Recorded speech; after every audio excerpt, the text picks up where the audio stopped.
The body found along the banks of the Mississauga River was just another accident to the townspeople. But for Elijah Brooks, nothing was a coincidence, especially when the victim was black. Through the morning mist, Shadow's low growl could be heard. The German shepherd, with its black and grey fur, stood alert by the riverbank, nose in the air, sniffing something. Elijah approached, trusting the dog's instinct. "Shadow was never wrong. What did you find, buddy?" Elijah murmured, his voice carrying the weariness of years. The 47-year-old former soldier pulled up the collar of his brown leather jacket. The October morning chill penetrated to his bones, but it wasn't just the weather. That familiar unease he had felt during his 6 months in this town had settled over him once again. Marcus Washington's body had been found yesterday morning. He was 52 years old, a local fisherman. He fell on his bad leg and hit his head, Sheriff Davidson had said. The case was closed, solved. Everyone had gone home, but Elijah couldn't go home, because he could tell from the way Shadow's nostrils flared and his ears pricked forward that something was being hidden here. As he walked among the rocks by the riverbank, Elijah's mind replayed the events of the past 6 months. His arrival in this town was no accident. The only inheritance left after his mother's death was this small house. But more importantly, it was a kind of refuge for him. After returning from Afghanistan, the noise and crowds of big cities had become unbearable. Elijah Brooks, the voice behind him, snapped him out of his thoughts. When he turned, he saw a middle-aged white woman. Her face looked familiar, but he couldn't remember her name. Sarah Collins. "I was Marcus's neighbor." The woman rubbed her hands together. "Seeing you here? I know it's none of my business, but... Sarah looked around, as if worried someone was listening to them. "Marcus called me last night." He sounded very anxious.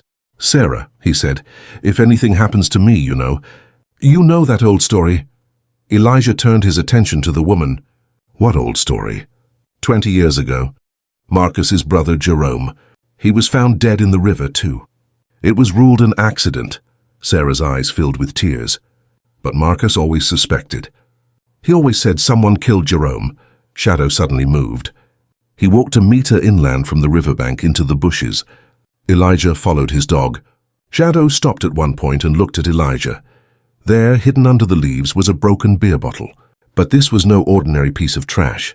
There was a bloodstain on the bottle and strands of blonde hair around the edge. "Marcus had black hair, right?" Elijah asked, turning to Sarah. The woman shook her head. Yes, there was no blonde at all. Elijah carefully picked up the bottle from the ground and wrapped it in a handkerchief he took from his coat pocket. This was evidence. And if, as Sheriff Davidson claimed, this was just an accident, what was this bottle doing here? Sarah, who had Marcus been seeing lately? Did he have any problems? The woman looked thoughtful. "Actually, last week I saw him arguing with Tom Bradley. Tom's the town's real estate developer. He wanted to buy Marcus's house, but Marcus didn't want to sell." How did the argument end? Tom was pretty angry. He yelled, "I'm not letting this go." But of course Tom is Sheriff Davidson's brother-in-law. There it was. Elijah knew these kinds of connections well. In small towns, power and money were often in the same hands. And those hands were usually white. Shadow moved again, this time toward the riverbank. The dog stopped before reaching the water and looked back at Elijah. As Elijah approached, he saw it, footprints in the sand, large male shoe prints. But they weren't from just one person. There were at least 2 different sets of footprints. Sheriff Davidson said he found Marcus alone, Elijah murmured. Sarah looked around anxiously. "Elijah, can I tell you something?" "It's dangerous to talk about certain things in this town, especially after Jerome's death. Marcus had changed. It was like he was always looking over his shoulder. Why do you think? Because he knew the truth. And people who know the truth don't live long around here." Elijah's phone rang. Sarah flinched and immediately moved away. "Don't tell anyone you saw me here, please." As the woman hurried away, Elijah looked at his phone. The caller was Dr. Helen Martinez, the town's former doctor.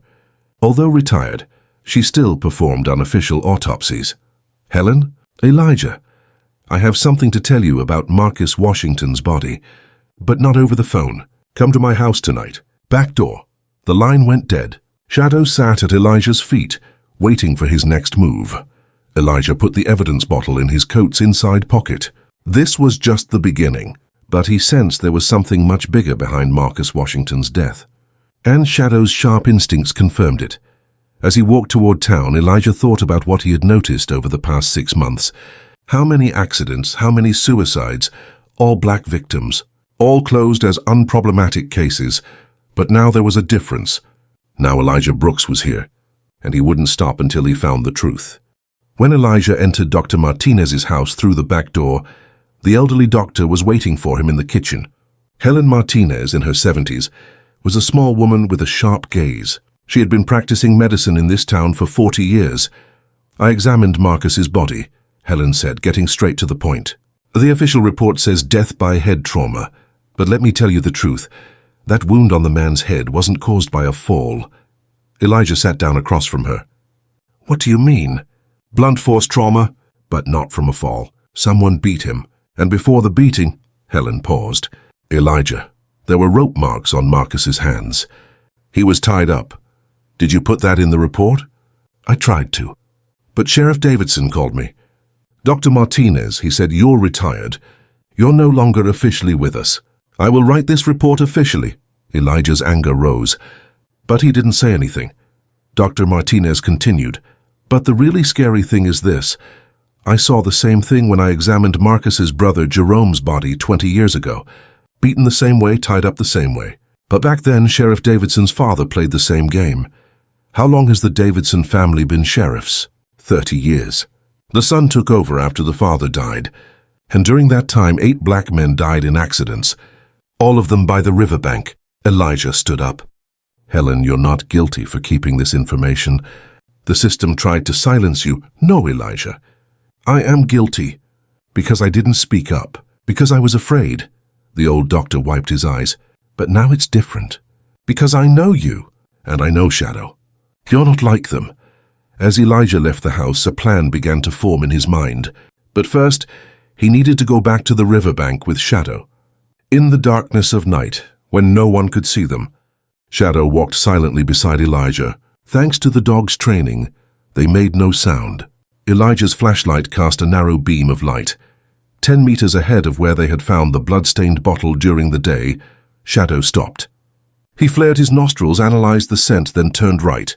It was a bushy area. As Shadow moved forward, Elijah began to look more closely. And finally he saw it. Buried in the bushes was something. Elijah dug carefully. What he pulled out was a bloody piece of rope. Just as Dr. Martinez had described, but the truly shocking discovery was something else. Next to the rope, buried in the ground, was a small cell phone. The screen was cracked, but it still worked. When he turned on the phone, he looked at the recent call log. Marcus's last call was to Tom Bradley. 11:30 p.m., much later than Sarah had said. There was also a video file on the phone. When Elijah opened it, his breath caught. The video showed a dark riverbank. He could hear Marcus's voice. "I have proof now. I know who killed Jerome. This recording is in a safe place." The video abruptly ended. Shadow suddenly tensed up. He pricked up his ears and turned toward Elijah. He sensed someone coming. He heard the sound of a vehicle in the distance. Elijah immediately turned off the flashlight and hid behind the bushes with Shadow. The vehicle that arrived belonged to Sheriff Davidson's police. 2 people got out of the vehicle, Sheriff Davidson and a man he didn't recognize. He could hear their conversation. "We searched everywhere.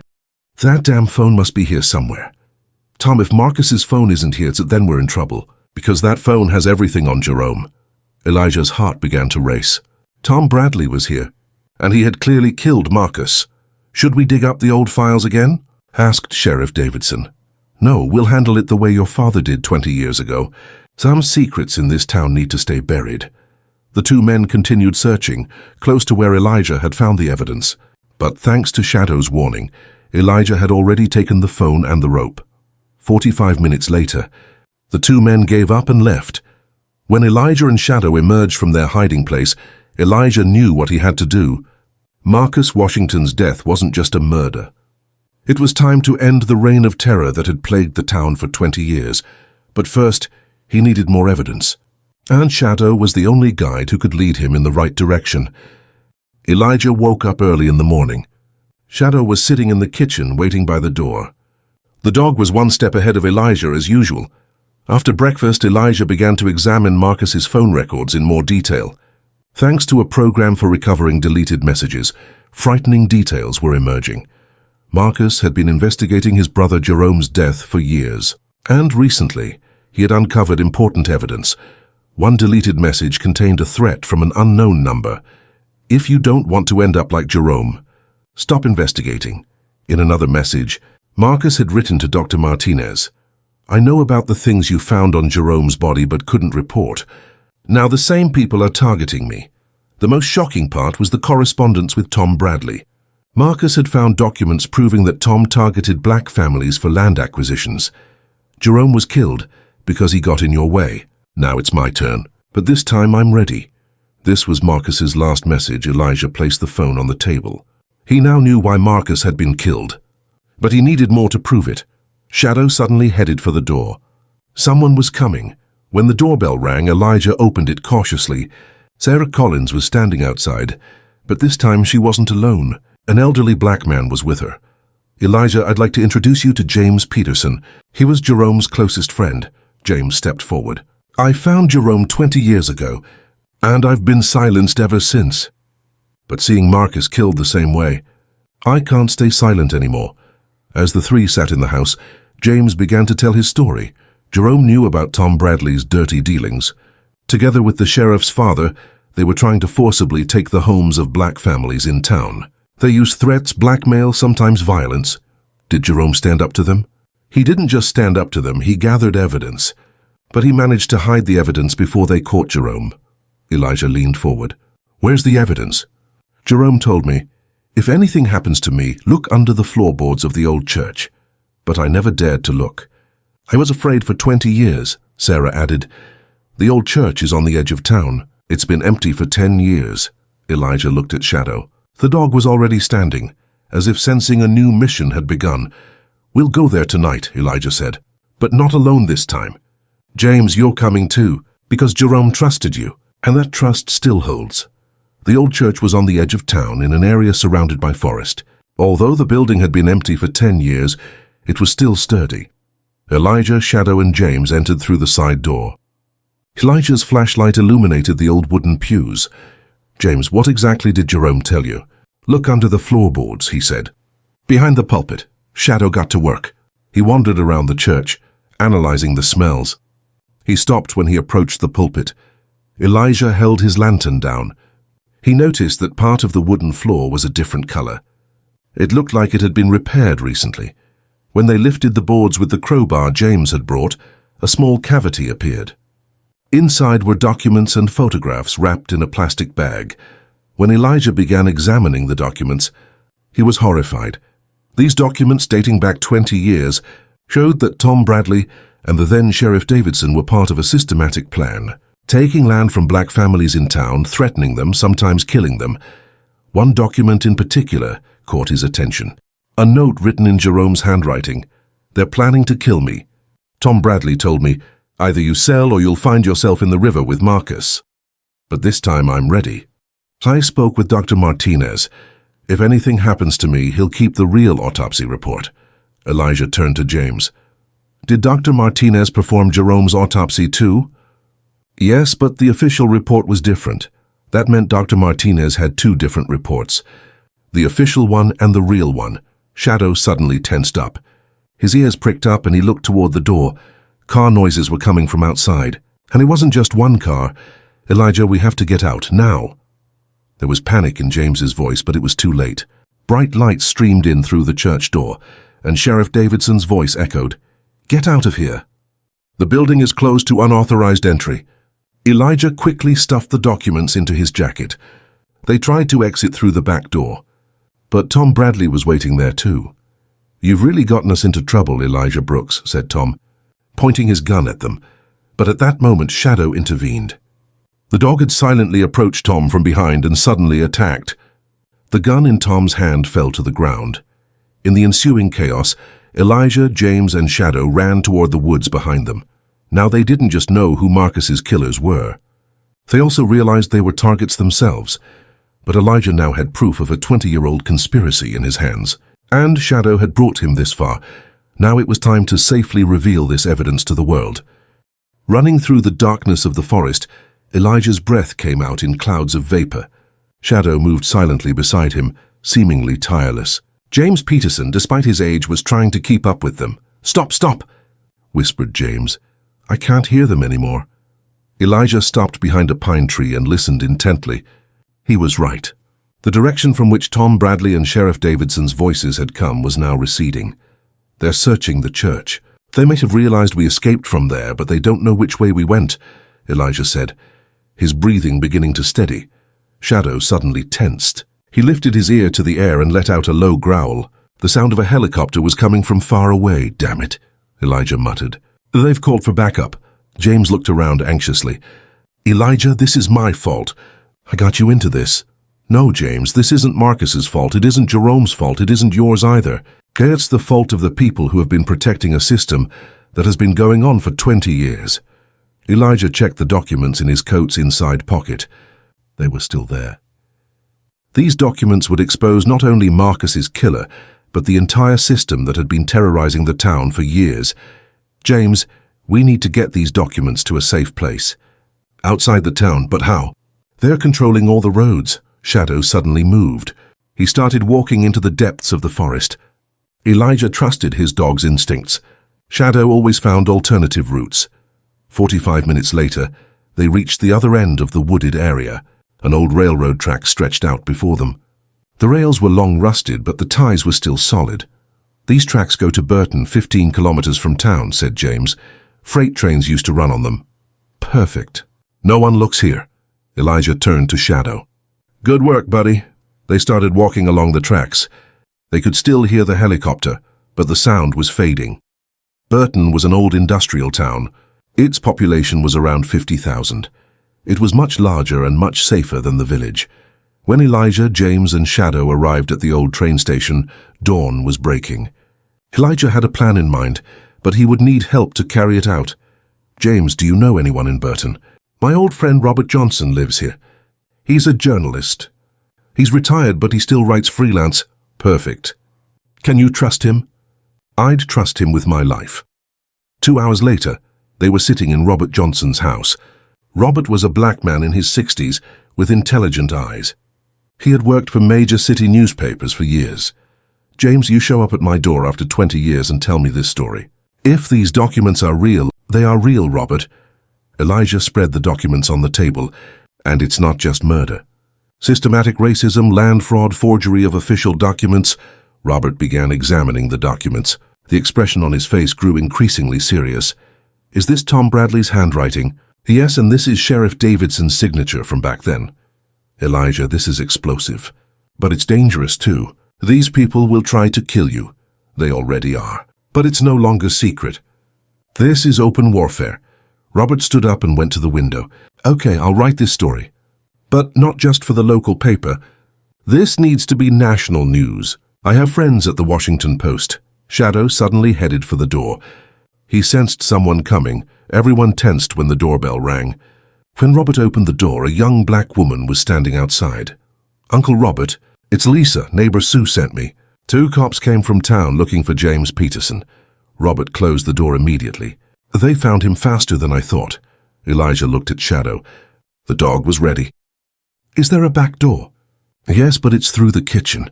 As they headed to the kitchen, loud banging came from the front door. "Police, open the door!" Robert yelled, "Coming!" to buy them time. Elijah, James, and Shadow exited through the back door. But there was another police car at the end of the yard. "Damn it, they've got us surrounded," James whispered. Shadow suddenly moved. There was a small hole under the fence in the side yard. The dog went through and signaled to them. They crawled through the fence one by one. Now they were in the back alley. "Elijah, this can't go on. They'll find us everywhere." "You're right, but I know the solution." Elijah took out his phone. "I'll send a message to Robert. He should copy those documents and send them to the Washington Post immediately. We don't need to survive. We just need the truth to come out." As he sent the message, Shadow warned them again. 2 police cars were coming from the top of the street. "This way." James pointed toward an old factory building. The abandoned textile factory was in Burton's industrial area. When they went inside, there were old machines and rotting pieces of fabric. "We can hide here," said James, but Elijah shook his head. "No. Hiding isn't the solution. We need to attack. What do you mean? We need to trap Tom Bradley and Sheriff Davidson. We have to catch them red-handed. Shadow was roaming the upper floor of the factory, checking the exit routes. The dog always thought strategically. Elijah's phone rang. A message came from Robert. The documents have been copied. I spoke to Washington Post editor Jane Marshall. They'll run the story, but they need your live testimony. Perfect, Elijah murmured. James, I'll ask you something. Could there be more evidence at Marcus's house? Of course there could be. Marcus had been researching for years. He had files, photos at his house. Then we'll go there, Elijah. This is madness. That house is definitely under surveillance. Yes, and that's to our advantage. We'll catch them waiting for us. Shadow came downstairs and approached Elijah. The dog stood at attention as if he understood the plan. Shadow, you're coming too. But this time you're not just an observer. You're on active duty. Marcus Washington's house was in the black neighborhood of town. It was small but tidy. Elijah, James, and Shadow approached from the wooded area behind the house. As he had expected, there was a police car in front of the house. Is anyone inside? Whispered James. Shadow sniffed the air and shook his head. There were at least 2 people in the house, most likely Tom Bradley and a cop, Elijah murmured. They're looking for evidence too. Then how do we get inside? Elijah smiled. We can't. We have to get them out. He turned to Shadow. Buddy, you're going to play an important role this time. Elijah's plan was simple but effective. Shadow would go to the front of the house and bark at the police car. This would draw the police outside. Meanwhile, Elijah and James would enter through the back door. But Tom Bradley is armed, James said anxiously. I'm armed too, and more importantly, I'm trained. Shadow seemed to understand the plan. He went to the front of the house and began barking softly at the police car. Sounds came from inside. What's that noise? A dog. I'll go check outside. A police officer came out the door. Shadow ran to the corner and the officer followed him. Meanwhile, Elijah and James entered through the back door. Tom Bradley was left alone in the house, rummaging through files on Marcus's desk. Is this what you're looking for, Tom? Elijah's voice startled him. When Tom Bradley turned, he pointed the gun in his hand at Elijah. Elijah Brooks. I've been looking for you, I know, but the game of hide-and-seek is over. You don't understand anything. This town is mine. I've been running it for 20 years. You killed Jerome too. Jerome, everyone talks about Jerome. Yes, I killed him. And I killed Marcus too, so what? James stepped forward. I'll tell you what. We recorded everything. Tom Bradley's face changed. Recorded what? Elijah took out his phone. The screen read, recording. I've been recording everything for the last 5 minutes, Tom. You confessed with your own mouth that you killed Jerome. Tom shouted angrily, give me that phone. But just then, Shadow returned home. He had brought the police officer with him, because the dog had led him into the woods and then escaped. Shadow quietly approached Tom from behind. Tom Bradley, Elijah said calmly, drop your gun, because you have a dog behind you, and everything is on tape. You have nowhere to run now. The moment Tom turned his head to look behind him, Shadow attacked. The dog grabbed Tom's gun-wielding hand and pulled it hard to the ground. The gun fell. Elijah immediately picked up the gun and pinned Tom against the wall, handcuffing him. Tom Bradley, you are charged with murdering Jerome Washington and Marcus Washington, tampering with official documents, and forming an organized crime gang. Police sirens began to sound outside. But this time it was different police. FBI agents and state police brought in by Robert Johnson were arriving.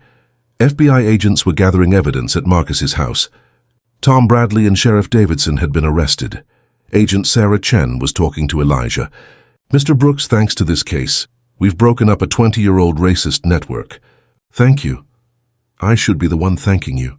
None of this would have been possible without Shadow. Shadow sat at Elijah's feet, wagging his tail. The dog knew he had completed his task. James Peterson approached them. Elijah, I'm free of the burden I've carried for 20 years. Jerome can rest in peace now. And Marcus too, Elijah said. And there will be no more Jeromes, no more Marcuses in this town. Agent Chen added, as the FBI, we take these kinds of systemic racism cases very seriously. Tom Bradley's gang wasn't limited to this town. They were carrying out similar activities in other towns in the area. So this story is bigger? Much bigger. And thanks to the evidence you found, we'll finally be able to catch them all. When Elijah and Shadow returned home, Elijah prepared a special meal for his dog. "Shadow, today you saved not just my life, but maybe hundreds of people's lives." Shadow wagged his tail and focused on his food. When Elijah turned on the TV, his story was on CNN. 20-year racist conspiracy solved in Montana. The brave struggle of a veteran and his dog. The phone rang. It was Robert Johnson calling. "Elijah, the Washington Post is going to run the story on the front page. And not just them. The New York Times, CBS, ABC. Everyone wants this story to exceed. Robert, I don't want to be a media star. I want justice, and justice has been served, my friend. Tom Bradley and his gang will be tried. Sheriff Davidson has been removed from office, and the town will establish a new, clean administration." After Elijah hung up the phone, he sat on the porch with Shadow. The stars were shining and the town was quiet. But this time it was not a fearful silence, but a peaceful one. "Shadow, tomorrow is a new day, and now there is justice in this town." Shadow stretched out at Elijah's feet and closed his eyes. A long and difficult struggle had come to an end. But Elijah knew this was only the beginning. There were many more Marcuses, many more Jeromes in the world, and together with Shadow, they would fight for them too. Elijah Brooks sat in the back rows of the courtroom. Shadow waited at his feet, calm but alert. Tom Bradley's trial was starting today. Prosecutor Jennifer Walsh stood up. "Your Honor, standing before you are not just two murder defendants, but the leaders of a 20-year systematic racism and organized crime syndicate." Tom Bradley's lawyer objected. "My client is innocent. This is merely a misunderstood real estate dispute." A bitter smile appeared on Elijah's face. They were still in denial. But this trial wasn't just about Tom Bradley. It was also a reckoning for all the injustices that had occurred in the town. Prosecutor Walsh continued. "We will listen to the audio recording made by Elijah Brooks, whom we have called as a witness." When Tom Bradley's own confession played in the courtroom, the faces of the 12 jurors changed. "I killed Jerome too. And I killed Marcus too, so what?" Judge Michael Crawford stopped the recording. "When was this recording made?" 3 months ago, Your Honor. The defendant recorded himself without knowing it." Tom Bradley's lawyer, "We object. This recording was obtained illegally." Prosecutor Walsh, "Your Honor, Mr. Brooks was in mortal danger. He recorded it under the right of self-defense." Judge Crawford, "Objection overruled. The recording is admitted as evidence." As they left the courtroom, Elijah encountered a woman waiting at the door. She was a woman in her mid-20s, African-American, dressed like a lawyer. "Mr. Brooks, I'm Michelle Carter. I'm a civil rights attorney." Elijah turned his attention to the woman. "How can I help you?" "Actually, I want to help you. More specifically, other families facing similar situations." "What do you mean?" Michelle looked around. "We can't talk here. I'll be in town this evening." "We need to talk." Michelle Carter sat in the living room, spreading the files she was holding on the table. Shadow sat in the corner, watching the woman intently. "Elijah, this case you uncovered is just the beginning. According to the FBI's investigations, similar gangs are operating in Montana, Wyoming, and Idaho. So Tom Bradley's gang was part of a larger network?" "Exactly. And now the families of the other victims are seeking justice. But your story gave them hope." Michelle opened one of the files. "For example, this is Layla Johnson. She's 23 years old and lives in Wyoming. Last month, she was beaten by the police during a routine check. She ended up in the hospital." Elijah looked at the photo. The young woman's face was bruised and swollen. Was the incident caught on camera? That's the problem. All the police cameras were malfunctioning. But a woman in the neighborhood secretly recorded it on her cell phone. Now that woman has disappeared. Shadow suddenly got up and went to the window. There was the sound of a vehicle outside. "Someone's coming," Elijah said, watching Shadow's behavior. A black SUV pulled up outside. 2 men got out. They were wearing suits but didn't look like police. "Michelle, are those your friends?" The woman looked out the window and frowned. "No, those are Tom Bradley's lawyer's private security guards." Elijah sprang into action. "Shadow, come here." When the doorbell rang, Elijah didn't answer it. Instead, he called out from the window next to the door. "How can I help you?" "Mr. Brooks, you need to speak with our client. Your client is in jail. You can talk to him during visiting hours." "No, we understand. You will stay out of this Layla Johnson case." Elijah's anger rose. "Who are you to tell me what to do? We're the people warning you. If you don't want to end up like Marcus Washington, don't stick your nose in. It was a clear threat. Elijah looked at Shadow. The dog was ready. Michelle, get out the back door. Drive away from here. Elijah, I can't leave you alone. Go. These guys are real. And I can handle them. Michelle went out the back door and started her car. Meanwhile, the men at the front door were getting impatient. Mr. Brooks, open the door. Elijah didn't answer. Instead, he took out his phone and called 911. 911 emergency line. My name is Elijah Brooks. There are 2 armed men in my house threatening me. Your address? He gave his address and hung up. The men outside were now trying to force the door open. Elijah grabbed his gun and signaled to Shadow. Shadow, stay. Take your position. The dog positioned himself at strategic points in the house. When the door broke open, 2 men entered. Elijah was waiting. Stop! Drop your weapon! The first man drew his gun as soon as he saw Elijah. But Shadow was faster. The dog attacked the man's armed hand. The second man ran toward the back door where Michelle had escaped. But Elijah stopped him. Get down! Hands where I can see them. Meanwhile, police sirens were approaching. When Deputy Sheriff Mike Torres arrived home, the 2 attackers had been handcuffed. Elijah, who are these men? Tom Bradley's lawyer's people. They came to threaten me. About what? The Layla Johnson case. Torres's face grew serious. That case is under federal investigation. What are these men doing here? They're trying to silence me. One of the men spoke up. We just came to talk. This man attacked us, Shadow growled. The dog sensed a lie. Torres turned to Elijah. Do you have a camera? Yes, I turned it on immediately after Shadow's warning. Torres reviewed the footage. The images showed clear threats and forced entry. These men will be arrested. And this incident will be reported to the federal investigation. The next day, Wyoming, Layla Johnson's house. Elijah and Shadow had gone to Wyoming. They would find Layla Johnson at the address Michelle Carter had given them. Layla's house was a modest place in the city's black neighborhood. Layla's mother opened the door. Mrs. Johnson? I'm Elijah Brooks. I want to talk to you about your daughter. The woman looked nervous. Are you a reporter? No, I've been through similar situations. I want to help you. Mrs. Johnson let them in. Layla was sitting on the couch in the living room. The bruises on her face were still visible. Layla, my name is Elijah, and this is Shadow. The young woman relaxed a little when she saw Shadow. What a beautiful dog. Layla, what happened that night? The young woman looked away. I don't remember anything. Layla, Michelle Carter said from beside her. The police beat you. There's video footage. There's no video anymore. Mrs. Henderson disappeared. Elijah leaned forward. Who was Mrs. Henderson? Our neighbor. She recorded everything on her phone that night. But the next day she vanished. Her husband says, our daughter got sick, she went out of town. But I know they silenced her. Shadow suddenly tensed up. He looked toward the door. Someone's coming, Elijah said. Car noises came from outside. Layla's face changed. It's them. They're back. Who? The police. They keep harassing me. Elijah looked out the window. There were 2 police cars.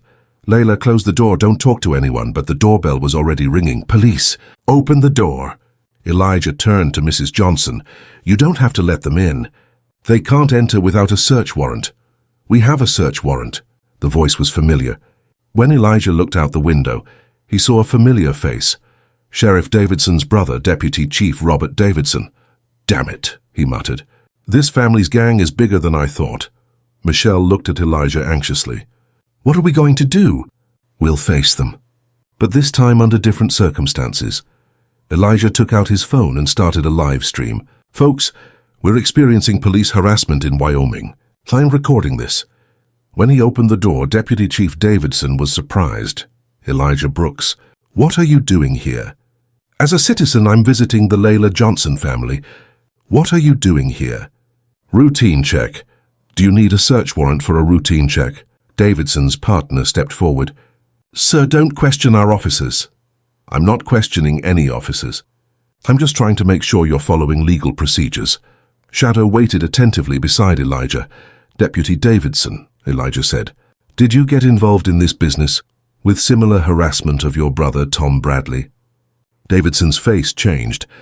He's not my brother. He's a criminal. But you're perpetuating the same system. What system? The system of harassing black citizens. At that moment, Elijah's phone started ringing. People watching the live stream were sending messages. 100 people are watching live right now, Elijah said loudly. Everyone can see how you behave. Davidson tensed up. Turn off the phone. No, this is a legal live broadcast. Layla interjected. Officer Davidson, why did you beat me that night? Davidson locked eyes with his partner. How you can't prove anything. But Mrs. Henderson has a video. Mrs. Henderson isn't here, but she has a video. Meanwhile, Shadow moved toward the house. The dog sensed something. Elijah followed Shadow. The dog went to Layla's room and sensed something under the bed. Elijah bent down and looked. There was a hidden cell phone there. Layla, what is this phone? The young woman was surprised. Mrs. Henderson's phone. She left it here that night. Elijah opened the phone. There was a video file inside. Layla's beating had been completely recorded. Bingo, he muttered. He called out to the police outside. Deputy Davidson. All the evidence you need is right here. Davidson entered. What evidence? Elijah showed him the phone. Video of you beating Layla. Davidson tried to grab the phone, but Elijah pulled it back. This evidence will be handed over to the FBI. Give me that phone. No, Davidson drew his gun. I said give me the phone. At that moment, Shadow intervened. The dog bit Davidson's hand and the gun fell to the ground. Elijah showed him the phone. Video of you beating Layla. Davidson tried to grab the phone, but Elijah pulled it back. This evidence will be handed over to the FBI. Give me that phone. No, Davidson drew his gun. I said give me the phone. At that moment, Shadow intervened. The dog bit Davidson's hand and the gun fell to the ground. Elijah immediately grabbed the gun. Deputy Davidson, threatening citizens is a federal crime. His partner also tried to draw his gun, but Elijah was faster. Both of you, hands up. By this time, the live stream had surpassed 500 viewers. The comments were asking them to call the FBI. Folks, Elijah said into the phone camera, right now 2 police officers are trying to hide evidence from a woman who was the victim of violence. FBI agents had arrived at the house. Deputy Davidson and his partner were taken into custody. Agent Sarah Chen was talking to Elijah. Mr. Brooks, this video is going to be explosive. Agent Chen, this is just the beginning. How many more Laylas are there? Too many. But thanks to you, they can now speak up. Layla approached them. Mr. Brooks, thank you. I've been living with injustice for 2 months. Layla, you were brave. Now justice will be served. Shadow went to Layla and licked her hand. Shadow says you're safe now, Elijah said with a smile. Elijah and Shadow were resting in the hotel room. Their story was playing on the television. Police harassment in Wyoming caught on live TV. Veteran Elijah Brooks and his dog Shadow brought justice again. Elijah turned to Shadow. Buddy, how do we get involved in these things? Shadow wagged his tail. The dog knew the fight for justice was not over. The phone rang. It was Michelle Carter calling. Elijah, great work, but I've got a bigger case for you. What is it? There's a judge in Colorado. He's systematically unfairly punishing young black people. 15 families have complained, but none of them can speak up. Elijah looked at Shadow. Michelle, we're in Colorado tomorrow. After hanging up, he locked eyes with Shadow. Shadow, I guess our work is never done. The dog stood up and headed for the door. It was as if he was saying, I'm ready. Elijah smiled. This fight would be a long one, but at least he wasn't alone. Colorado. Denver Federal Court 6 months later. Judge Robert Sterling's court was held in Denver's most prestigious courtroom. But today he was the one on trial. Elijah Brooks sat in the front row of the courtroom. Shadow sat beside him, calm but alert. Over the past 6 months, they had solved more than 12 cases together. Prosecutor Maria Rodriguez was making her final argument at the podium. Judge Sterling has systematically imposed harsh sentences on young black men for 8 years. When compared to the sentences he has given to young white men who committed the same crimes, the racial discrimination is clear. The 12 jurors were reviewing the documents. The evidence Elijah and Michelle Carter had gathered was very strong. For example, the prosecutor continued, 15-year-old Marcus Williams received a 3-year prison sentence for possession of marijuana. That same week, a 15-year-old white youth tried for the same crime received a 6-month probation sentence. Judge Sterling's lawyer stood up. These are just case differences. My client has always made fair decisions, but Elijah knew it was too late. The evidence was too strong. In the hallway, Michelle Carter approached Elijah. We've done great work together these past 6 months. But now we need to think bigger. What do you mean? Elijah, you're a national figure now. Your story with Shadow is known across America. We need to use that power more effectively. Shadow was watching Michelle and sensed the woman was sincere. Michelle, I don't want to be a media star. I just want to see justice done. I want the same thing. But now we can do it on a larger scale. Michelle pulled a file from her bag. We're starting the Civil Rights Defense Foundation. You'll be president, I'll be chief counsel. Shadow will be our mascot, Elijah smiled. We should ask Shadow what he thinks about this.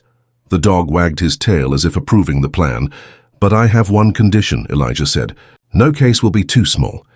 Every quest for justice will be important to us. Of course, at 4 p.m. the jury announced its verdict.